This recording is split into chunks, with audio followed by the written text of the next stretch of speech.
Hello students, तो finally आज की क्लास में हम थर्मोडायनेमिक का पोर्शन स्टार्ट करने वाले हैं एंड थर्मो में क्या क्या टॉपिक हमें डील करना है पहले उसको बताएंगे एंड फिर नेक्स्ट जो हमारा आज के टॉपिक का मेन पार्ट होगा दैट इज़ टेम्परेचर स्केल, या फिर आप कह सकते हैं कि सेल्सियस पैमाना एंड फ़ारेनहाइट एंड केल्विन पैमाने के बारे में टॉपिक डिस्कस करेंगे। तो थर्मो का ये पहला लेक्चर है, पहला वीडियो है। स्टार्ट करते हैं अपने क्लास को। सबसे पहले बेसिक डेफिनेशन ये समझेंगे कि थर्मोडायनेमिक्स कहते किसको हैं, ऊष्मागतिकी की शाखा किसे कहते हैं। आपको पढ़ना होता है ना यूनिट थर्मोडायनेमिक, तो थर्मोडायनेमिक की स्टडी करेंगे विद डेफिनेशन एंड फिर इसके बाद हम थर्मोमेट्री के बारे में पढ़ेंगे कि what is the main point और what is the main keyword of thermometry या फिर डेफिनेशन ऑफ थर्मोमेट्री, ये तापमिति क्या होता है। और फिर आफ्टर दिस टेम्परेचर के बारे में डील करेंगे कि ताप किसे कहते हैं। मतलब जो हमारे आज के क्लास का मेन पोर्शन है पहले उसको भी एक्सप्लेन करते चलें। थर्मोडायनेमिक में कहाँ से टॉपिक स्टार्ट करते हैं तो उसके थ्रू एक फ्लो चार्ट हमने बनाया है। जब हम ताप का परिभाषा पढ़ लेंगे तो फिर हम टेम्परेचर स्केल के बारे में जानेंगे। फिर ये टेम्परेचर जो है अपना कौन कौन सा इफेक्ट शो करता है, मतलब ये जो टेम्परेचर है इसका इफेक्ट हमें कहाँ कहाँ दिखाई दे सकता है, तो उसको भी हम पढ़ेंगे। इफेक्ट ऑफ टेम्परेचर कि ताप का प्रभाव क्या क्या होता है। और फाइनली फिर ये मैंने शॉर्ट में लिख दिया है अल्फ़ा बीटा गामा का रेशियो। तो इसको बेसिकली हम लोग कहते हैं लीनियर थर्मल एक्सपेंशन एंड फिर area thermal expansion and volumetric thermal expansion. मतलब जब हम किसी वस्तु को ताप देते हैं, किसी पदार्थ को, किसी सब्सटेंस को जब ताप दिया जाता है तो उसमें प्रसार हमें देखने को मिलता है, जिसको हम लोग थर्मल एक्सपेंशन टॉपिक के थ्रू पढ़ेंगे। तो ये कुछ टॉपिक्स हैं। और फाइनली जो इस क्लास का मतलब थर्मोडायनेमिक का जो पहला टॉपिक होता है थर्मोमेट्री या फिर थर्मोडायनेमिक की बेसिक डेफिनेशन या फिर टेम्परेचर स्केल, तो इसका मेन क्या प्रभाव पड़ता है, वो प्रभाव हमें जो मतलब आपके एग्ज़ाम के पॉइंट ऑफ व्यू से जो मोस्ट इम्पॉर्टेंट कॉन्सेप्ट है दैट इज़ थर्मल एक्सपेंशन। हम लोग थर्मल एक्सपेंशन का थोड़ा स्टडी करेंगे अच्छे वे में। और थर्मल एक्सपेंशन हमें कहाँ का दिखाई दे सकता है, तो वो होता है ठोसों में प्रसार, द्रवों में प्रसार और गैसों में प्रसार। हमें ये तीन जगह इसका एक्सपेंशन देखने को मिलता है, जिसको हम लोग कहते हैं thermal expansion in solids, thermal expansion in liquid and thermal expansion in gas. तो यही तीन टॉपिक हमने लिखा है, जो मतलब इस पूरे थर्मोडायनेमिक की इस यूनिट का जो मोस्ट इंपॉर्टेंट पॉइंट होगा दैट इज दिस, ठीक है, ठोसों में उसमें प्रसार।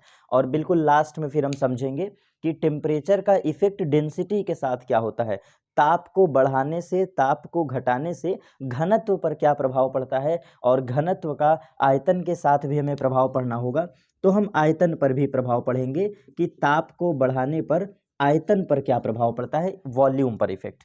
ये इतना हमने स्केल पढ़ाया है, ये टॉपिक है। बाकी पढ़ने को इसको हम तीन पार्ट में डिवाइड करके पढ़ेंगे। ओवरऑल थर्मोडायनेमिक ब्रांच हम तीन पार्ट में तोड़ तोड़ के पढ़ेंगे। अभी हम पहला यूनिट डिस्कस कर रहे हैं, तो पहले हम इन टॉपिक को डिस्कस करेंगे ताकि अपने टॉपिक को बांध सके, एक मतलब क्रमबद्ध तरीके से चीज़ों को कोरिलेट कर सके। तो ये हमारा टॉपिक है। स्टार्ट करते हैं डेफिनेशन से। सबसे पहला क्वेश्चन हमारा ये उठता है कि थर्मोडायनेमिक सर होता क्या है, मतलब what is the real meaning of thermodynamic, या फिर ऊष्मागतिकी कहते किसको है। तो यहीं से टॉपिक हमारा स्टार्ट होगा। बिल्कुल कंसंट्रेट होकर टॉपिक सुनिएगा। तीन डेफिनेशन है, सीक्वेंस वाइज खत्म हो जाएगा 5 से 7 मिनट के अंदर। थर्मोडायनेमिक जब आप पढ़ते हैं तो इसमें एक शब्द छुपा है थर्मो। थर्मो, जब आप थर्मोडायनेमिक को रीड कर रहे हैं तो इसमें एक शब्द छुपा है थर्मो, और इस थर्मो से हमें ये मतलब सेंस निकलता है। थर्मो का मतलब होता है टेम्परेचर, थर्मो का मतलब होता है ताप से संबंधित हमें कुछ चीज़ें स्टडी करना है, हमें ताप से रिलेटेड कुछ चीज़ें स्टडी करना है, या फिर ऊष्मा से रिलेटेड हमें कुछ चीज़ें स्टडी करना है। और यहीं से हम इस टॉपिक को समझेंगे। और डायनामिक का मतलब होता है मूविंग, फ्लो करना, गतिमान रहना। थर्मोडायनेमिक मेन डेफिनेशन इसका ये है कि ऐसी शाखा, विज्ञान की ऐसी शाखा, the branch of science which we deal conversion of energy in heat और heat in the form of energy, या फिर टेम्परेचर कैसे हीट में चेंज होगा, या फिर हीट कैसे टेम्परेचर को चेंज कर सकता है। मतलब ओवरऑल हम यहाँ पे स्टडी करते हैं, स्टडी ऑफ टेम्परेचर या फिर कन्वर्जन ऑफ एनर्जी। कम शब्दों में अगर कहना चाहूँ तो ऊष्मागतिकी की शाखा में हम ये डील करते हैं कि ऊष्मा ऊर्जा में कैसे बदलेगी और ऊर्जा ऊष्मा में कैसे बदलेगा। ये इसका मेन टॉपिक है, कीवर्ड है कि ऊष्मा ऊर्जा में कैसे बदलेगी या फिर ऊर्जा ऊष्मा में कैसे बदलेगा। दो सेंस हो सकता है, लेकिन हम ये भी कहते हैं कि जब थर्मोडायनेमिक पढ़ रहे हैं तो मेन कीवर्ड तो हमने पढ़ लिया, conversion of energy in heat या फिर conversion of heat in the form of energy. लेकिन जब इस इफेक्ट को हम पढ़ते हैं तो इसके पीछे एक बड़ा इंपॉर्टेंट रोल प्ले करता है, वो है हीट।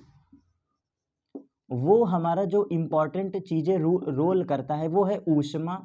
दूसरा पॉइंट है टेम्परेचर, ताप का ऊष्मा में बहुत बड़ा योगदान है। तो हम ये भी कहते हैं कि विज्ञान की ऐसी शाखा जहाँ पे हम तापांतर का भी अध्ययन करते हैं, या फिर ताप का ऊष्मा में कैसे परिवर्तन हो गया, ताप वृद्धि का अंतर कैसे हो गया, ऊष्मा ऊर्जा में कैसे बदल गई, ऊर्जा और ऊष्मा ऊर्जा में कैसे बदल गई। मतलब ओवरऑल हम इसी बारे में डील करते हैं कि क्या कोरिलेशन है। कोरिलेशन मतलब इनके बीच संबंध क्या है, कैसे ये एक दूसरे से संबंधित हैं। इस शाखा को ही हम डिटेल्ड वे में कहते हैं थर्मोडायनेमिक। मतलब यहाँ पे हम रिलेशन पढ़ेंगे ऊर्जा ऊष्मा और ताप का। बिल्कुल लास्ट में कोरिलेट कर दे रहा हूँ। थर्मोडायनेमिक हमारी वो शाखा होती है जहाँ पे ऊष्मा का ऊर्जा में रूपांतरण, ऊर्जा का ऊष्मा में रूपांतरण और साथ ही साथ ताप का इसके साथ क्या संबंध है। मतलब तीनों के बीच हम कोरिलेशन पढ़ते हैं, ये ऊष्मागतिकी है। तो डेफिनेशन इसका क्लियर होगा थर्मोडायनेमिक का। अब दूसरा टॉपिक हम ये जानेंगे कि थर्मोमेट्री क्या है, क्योंकि हमने क्या लिखा था, थर्मोमेट्री से स्टडी स्टार्ट होगी। हम जो कोरिलेशन पढ़ेंगे, थर्मोडायनेमिक के बारे में हमने पढ़ लिया। अब थर्मोडायनेमिक के जस्ट आफ्टर हम डील करेंगे कि थर्मोमेट्री क्या है, और ये आपके एग्जाम के लिए मोस्ट इंपॉर्टेंट होता है। तो हम इस थर्मोमेट्री को थोड़ा सा अच्छे से समझेंगे, क्योंकि ऊष्मागतिकी कुछ है नहीं, कुछ खास नहीं है। यहाँ पे संबंध हम पढ़ते हैं, रूपांतरण पढ़ते हैं, संबंध पढ़ते हैं। चलिए ध्यान दीजिएगा, ताप, ऊर्जा, ऊष्मा, यही तीन शब्द है। इन्हीं के परस्पर संबंध को हम कहते हैं ऊष्मागतिकी। इन्हीं के परस्पर संबंध को हम कहते हैं ऊष्मागतिकी। थर्मोडायनेमिक यही है आपका मेन, अगर मैं कम शब्दों में कहूँ तो। थर्मोडायनेमिक। अब जो हमारा कीवर्ड है वो टॉपिक है हमारा थर्मोमेट्री। थर्मोमेट्री जिसको हम कहते हैं तापमीत। और ये बहुत ही इंपॉर्टेंट पॉइंट है, एग्जाम में जरूर इससे सवाल आता है, 100% श्योर इससे सवाल आता है। अब थर्मोमेट्री क्या है? थर्मोमेट्री ये कहता है कि ऊष्मागतिकी के अंदर, मतलब अब तो ये थर्मोडायनेमिक के तहत आ गया, तो यहाँ पर हम ये कहते हैं कि ऊष्मागतिकी में ऐसी शाखा, ऊष्मागतिकी में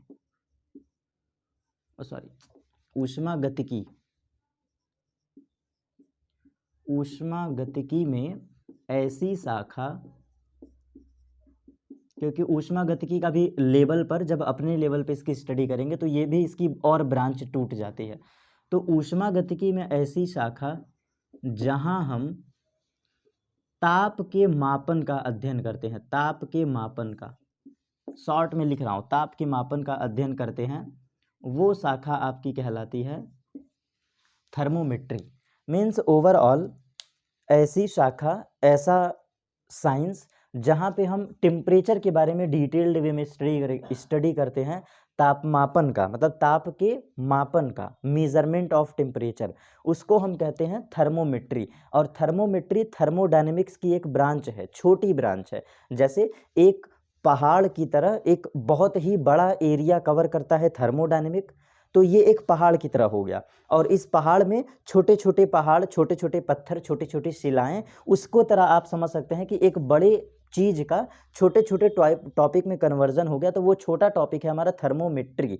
ऊष्मागतिकी की ये छोटी सी शाखा है। जब आगे पढ़ेंगे तो हम फिर क्या कहते हैं, हीट ट्रांसफर भी एक पढ़ेंगे। थर्मोडायनेमिक की एक छोटी सी शाखा है हीट ट्रांसफर, जिसको हम लोग ऊष्मा संचरण भी कहते हैं। तो उसके बारे में डिटेल स्टडी करेंगे। और अभी हम कौन सी शाखा को पकड़े हैं? थर्मोमेट्री का, तापमीति। तो एकदम ध्यान से समझना, इस शब्द से कोरिलेट कर लेना, थर्मोमेट्री थर्मोमेट्री का मतलब है मेजरमेंट ऑफ टेम्परेचर, इंग्लिश में अगर हम कहें तो मेजरमेंट ऑफ टेम्परेचर, ठीक है, शॉर्ट में। और तापमिति को अगर आपको याद रखना रहेगा तो बिल्कुल याद रखिएगा कि यहाँ पर हम ताप के मापन का अध्ययन करते हैं, ताप के मापन का। तो अब जब हम ताप के मापन की बात करेंगे तो ताप को मापने के लिए कुछ ना कुछ चीज़ें बनाई गई होंगी ना, क्योंकि जब हम थर्मोमेट्री शाखा को पढ़ रहे हैं तो ताप को मापने के लिए कुछ ना कुछ तो शाखाएं बनाई होंगी। तो इसी से कोरिलेट हमारी अगली शाखा है जहाँ पे हम इस टॉपिक को स्टडी करेंगे। थर्मोमीटर को ही पढ़ते समय हमारा एक छोटा सा हेडिंग बनता है जिसको हम लोग कहते हैं टेम्परेचर। टेम्परेचर ये छोटा हेडिंग है थर्मोमेट्री के भीतर, क्योंकि थर्मोमेट्री में हम अध्ययन किसका करेंगे, ताप का अध्ययन। तो सबसे पहला हमारा हेडिंग बनेगा कि पहले ये तो बताओ कि ताप कहते किसको हैं, व्हाट इज़ द टेम्परेचर। तो टेम्परेचर को हम ऐसे कोरिलेट करेंगे, टेम्परेचर जो होता है किसी वस्तु के गर्माहट या ठंडाहट की मापन होती है। मैं डेफिनेशन मैंने बोल दिया। जो टेम्परेचर होता है, what is the mean of temperature. Temperature को आप ऐसे याद रखना, ये एक प्रकार से संदर्भ बिंदु की तरह कार्य करता है। ये एक रेफरेंस पॉइंट है, ये एक प्रकार से रेफरेंस पॉइंट का काम करता है, एक संदर्भ बिंदु की तरह कार्य करता है। और संदर्भ बिंदु का मतलब क्या है यहाँ पर, तो संदर्भ बिंदु का ये मतलब है कि कोई वस्तु, कोई ऑब्जेक्ट, कोई सब्सटेंस गर्म है या फिर ठंडी है, गर्म है या फिर ठंडी है, इसके मापन को बताने का काम कौन करता है, ताप। मतलब ताप हमारा यही काम करता है, कोई वस्तु गर्म है कि ठंडी है इसको बताता है। या फिर ताप एक ऐसी चीज है, ताप को आप ऐसे भी कह सकते हो कि इसका अस्तित्व, अब थोड़ा सा हल्का सा हार्ड हो सकता है, थोड़ा सा कॉम्प्लेक्स हो सकता है समझने में, यहाँ पर थोड़ा कंसंट्रेट होकर फिर से ध्यान से सुनेगा। जब ताप को आप अगर और छोटे लेवल पर डिसाइड करेंगे, मतलब और इंटरनली जा करके, तो ये भी कहा जाता है कि ताप का अस्तित्व सिर्फ तभी है जब ऊष्मा का स्थानांतरण हो। पहली चीज, ऊष्मा का स्थानांतरण, या फिर आप कहोगे ऊष्मा का प्रवाह हो, ऊष्मा का प्रवाह हो। ये थोड़ा सा माइक्रो लेवल पे डेफिनेशन हो गया, मतलब बहुत ही ज़्यादा इंटरनल वे में। ऊष्मा का प्रवाह मीन्स फ्लो ऑफ हीट। हम ये भी कह सकते हैं कि जो ताप है ना, बेसिकली तो आपको यही बताना है कि किसी पदार्थ के, किसी वस्तु के गर्माहट के मापन को बताना या फिर उसके ठंडेपन के मापन को बताना, वो ताप के थ्रू संभव है। लेकिन जब इसको और माइक्रो लेवल पे आप देखेंगे तो एक्चुअल में ऊष्मा का अस्तित्व, ऊष्मा का स्थानांतरण तभी हो सकता है जब उसके पीछे टेम्परेचर का फैक्ट वर्क कर रहा हो, ताप का कॉन्सेप्ट वर्क कर रहा हो। तो ये भी आप डेफिनेशन क्लियर हो गया, ये भी पॉइंट हम पढ़ लिए। अब छोटे छोटे पॉइंट है जिनको कोरिलेट करने के लिए थोड़ा सा कॉम्प्लेक्स पॉइंट बनता है, इसीलिए छोटे छोटे पॉइंट्स को कोरिलेट करना है। और जब हमने ताप को पढ़ लिया तो ताप को जस्ट पढ़ लेने के बाद अब हमारा कॉन्सेप्ट उठेगा कि जब हमने ताप के बारे में समझ लिया तो आइए अब टेम्परेचर स्केल के बारे में पढ़ते हैं।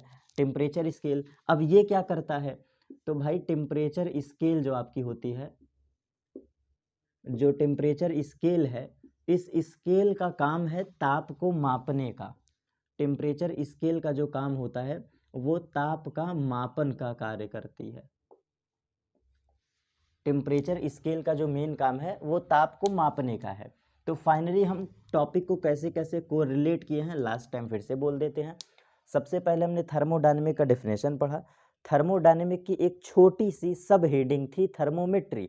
थर्मोमेट्री क्या कहता है, थर्मोमेट्री कहता है कि यहाँ पे हम स्टडी ऑफ टेम्परेचर करेंगे, मतलब ताप का अध्ययन करेंगे, ताप के मापन का अध्ययन करेंगे। जब हम थर्मोमेट्री पढ़े तो थर्मोमेट्री से और आगे गए तो टेम्परेचर शब्द बीच में आया कि what is the mean of temperature, what is the main definition of temperature. तो हमने टेम्परेचर का भी डेफिनेशन समझ लिया। टेम्परेचर वो चीज़ है, टेम्परेचर एक ऐसा संदर्भ बिंदु है जो किसी वस्तु के गर्माहट या ठंडाहट का मापन करती है। या हम ये कह सकते हैं कि कोई वस्तु कितना गर्म है, कितनी ठंडी है, इसको हम टेम्परेचर की सहायता से बता सकते हैं।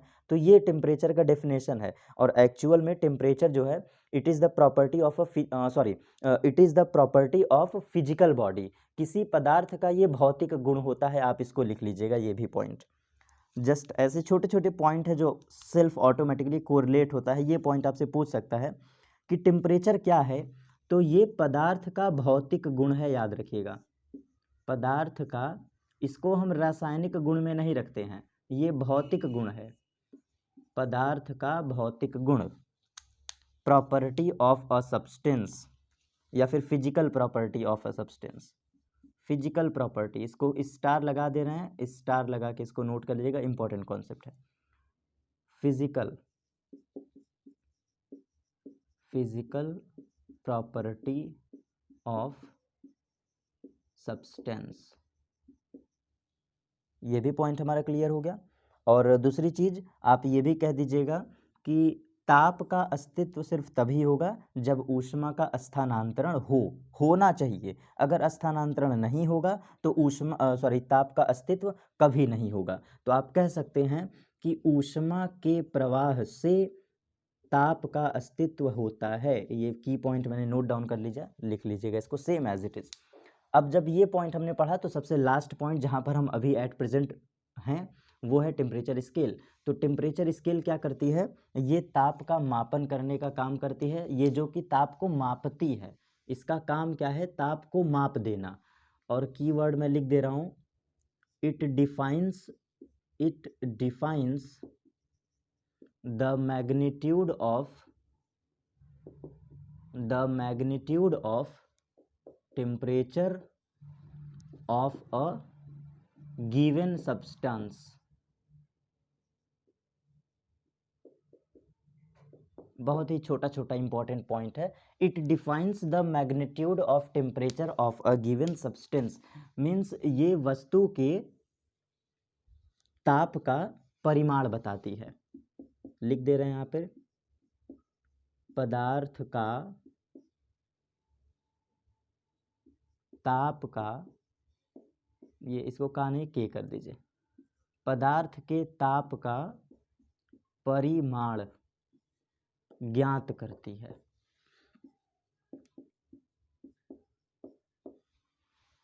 ओवरऑल मैग्नीट्यूड के बारे में बताता है, वैल्यू ऑफ टेम्परेचर डिफाइन करता है। Simple, value of temperature, value of temperature. आपको पता होगा कि जब आप कभी छोटे रहे होंगे तो कभी ना कभी आपको बुखार होता है, तो आप एक छोटा सा वो क्या कहते हैं, थर्मोमीटर यूज़ करते हैं ना अपने बुखार को नापने के लिए।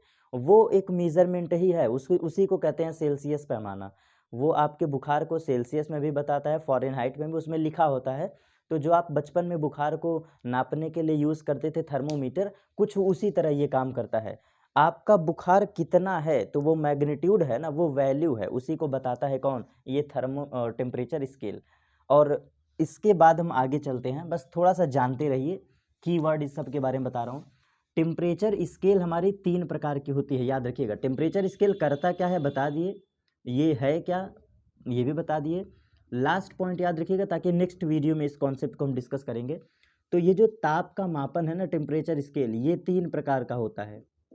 टेम्परेचर स्केल ये 3 प्रकार की होती है, ये 3 प्रकार की होती है।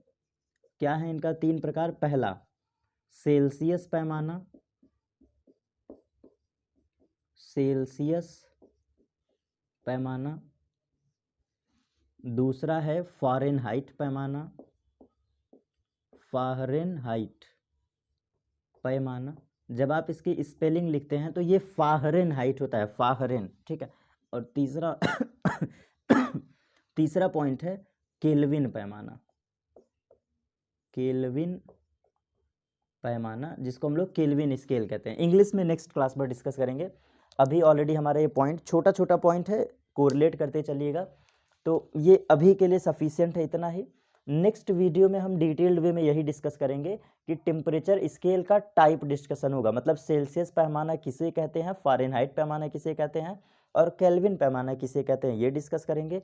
तीनों में क्या संबंध होता है, परम ताप किसे कहते हैं, इन सभी से रिलेटेड संबंध बहुत ही डिटेल्ड वे में पढ़ेंगे।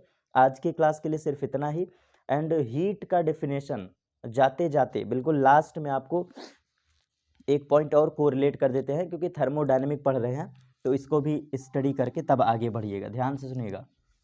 वैसे तो ये आगे मिलेगा पढ़ने को, लेकिन मैं थोड़ा सा हीट के बारे में बात कर लेता हूँ।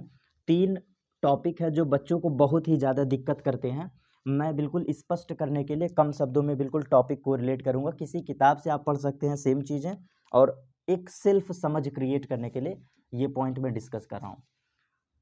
जब भी बच्चा पहली बार ऊष्मागतिकी का अध्ययन करता है, ऊष्मागतिकी का, तो उसके पास सबसे बड़ी प्रॉब्लम, आप इस टॉपिक को चाहो तो स्टॉप कर देना वीडियो को और सिर्फ अपने आप से पूछना। अगर कोई आपसे पूछता है कि ऊर्जा क्या है, आप डेफिनेशन बताने में एक बार फंस जाते हो। दूसरा पॉइंट, आपसे कोई पूछता है कि ऊष्मा क्या है, आप डेफिनेशन बताने में फंस जाते हो। और तीसरा, ताप का डेफिनेशन क्या है। यही 3 टॉपिक ऐसे हैं पूरे थर्मो में, जब बच्चा पहली बार पढ़ता है तो सबसे पहले यहीं फंसता है। ये 100% श्योर है। अगर कोई ऊर्जा पूछता है तो ऊष्मा में फंसा देगा, ऊष्मा पूछेगा तो ऊर्जा में फंसा देगा, और अगर इन दोनों को बता ले जाओगे तो फिर आपसे अंतर पूछ देगा कि ऊष्मा और ताप में क्या अंतर है। फिर दोनों बातें तुम सेम ही बोल रहे हो। तो अब आइए इसको मैं कोरिलेट कर देता हूँ ताकि आप एकदम स्पष्ट रहो, बिल्कुल स्पष्ट रहो। देखो, इस यूनिवर्स में सारा खेल एनर्जी का है। इस ब्रह्मांड में, इस भौतिक जगत में, पृथ्वी पर, मैं पूरे पृथ्वी की बात कर रहा हूँ, पूरे स्पेस की बात कर रहा हूँ, अंतरिक्ष की बात कर रहा हूँ। आज के वर्तमान युग में सारा खेल ऊर्जा का ही है, और पूरी दुनिया इसी के लिए आपस में कट मर रही है कि हमको ऊर्जा चाहिए, एनर्जी चाहिए। एक दूसरे में झगड़ा होता है ऊर्जा को लेकर के, एक दूसरे में वॉर होता है ऊर्जा को लेकर के। मतलब जो भी रीजन आज के वर्तमान समय में घटित हो रहा है, सब कुछ ऊर्जा को लेकर के। लेकिन हम फिजिक्स के टीचर हैं तो हम फिजिक्स के वे में जाएंगे, हमको झगड़े में नहीं जाना है। फिजिक्स में सारा खेल किसका है, एनर्जी का है। फिजिक्स में सारा खेल एनर्जी का है, ठीक है। तो ओवरऑल आप इसको ऐसे समझो कि इस पूरे ब्रह्मांड में, इस पूरे फिजिक्स में ऊर्जा का जो लेवल है ना, ये 100% है। 100% मतलब बिल्कुल हायर लेवल पे। अगर इस अस्तित्व में कुछ है तो वो ऊर्जा का ही सब खेल है। अब यहां से कैसे कोरिलेट करेंगे, चलो देखो। जब इस यूनिवर्स में सारा खेल ऊर्जा का है तो इसी का कुछ भाग क्या होता है, ऊष्मा होता है, ऊष्मा।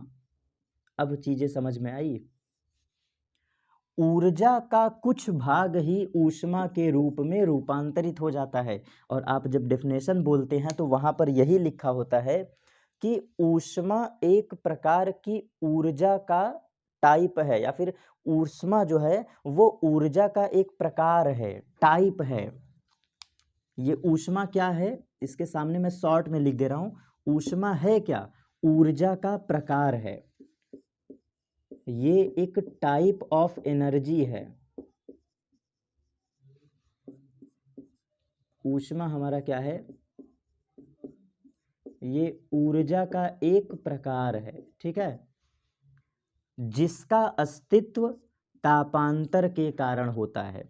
ऊष्मा हमें तभी देखने को दिखाई देगा, ऊष्मा को हम तभी फील कर सकते हैं प्रत्यक्ष जीवन में, जब दो वस्तुओं के बीच तापांतर हो। दो वस्तुओं के बीच तापांतर हो, तो ये आपको टॉपिक कोरिलेट हो गया। ओवरऑल बड़े लेवल पे, मैक्रो लेवल पर जब आप देखोगे तो एनर्जी है, 100% एनर्जी। इस पूरे अस्तित्व, इस पूरे ब्रह्मांड में सारा खेल ऊर्जा का है, एनर्जी, सब कुछ ऊर्जा। जैसे गतिज ऊर्जा, स्थितिज ऊर्जा, यांत्रिक ऊर्जा, विद्युत ऊर्जा, न्यूक्लियर एनर्जी, हाइड्रोजन एनर्जी, मतलब कुछ भी जो तुम पढ़ते हो, और सारे एनर्जी, मतलब एनर्जी के बहुत सारे टाइप है। लाइट एनर्जी, वेव एनर्जी, तो सब खेल ऊर्जा का है। तो ऊर्जा एक बड़ी चीज है, बहुत ही बड़ी चीज ऊर्जा है। और इस ऊर्जा का छोटा सा भाग, छोटा सा एक प्रकार कौन है, हीट है। तो ये आपको बताना था, यही सबसे मेन डिफरेंस है। ऊर्जा का एक प्रकार ऊष्मा होती है जिसका अस्तित्व दो वस्तुओं के बीच तापांतर के कारण देखने को मिलता है। और टेम्परेचर क्या है हम पढ़ चुके हैं, ताप के बारे में हम पढ़ चुके हैं। कोई वस्तु गर्म है या ठंडी है, इसके मापन को हम कहते हैं टेम्परेचर। कोई वस्तु गर्म है या ठंडा है, इसका मापन हमें बताती है ताप। ये चीजें। और ऊर्जा का क्या है, ऊर्जा की तो कहानी आप बता ही सकते हैं। ऊर्जा तो बिल्कुल हम कैसे वर्क करें, मेन सब्सटेंस, मेन चीजें जिससे हमें ऊर्जा मिलती है, मतलब ओवरऑल ये आपकी कैपेसिटी टू डूइंग वर्क है। ऊर्जा क्या है, कार्य करने की क्षमता, आप कितना कार्य करते हो, यही आपकी ऊर्जा को परिभाषित करता है। तो तीनों में अंतर, तीनों में क्या डिफरेंस समझ लिए। टेम्परेचर की कहानी कुछ और है, गर्म और ठंडा की बताने का तरीका है। टेम्परेचर एक प्रकार की आप प्रॉपर्टी भी कह सकते हो किसी ऑब्जेक्ट की, ये भौतिक गुण है। ऊष्मा की कहानी क्या थी, ये एक ऊर्जा का प्रकार है, छोटा भाग है, हीट का मतलब छोटा भाग है। सारे कॉन्सेप्ट उम्मीद करता हूँ क्लियर हो गया होगा। एंड फाइनल नेक्स्ट क्लास पर यही, जैसा कि हमने बोला है, टेम्परेचर स्केल के साथ। आज की क्लास को यहीं पर एंड करते हैं। Thank you.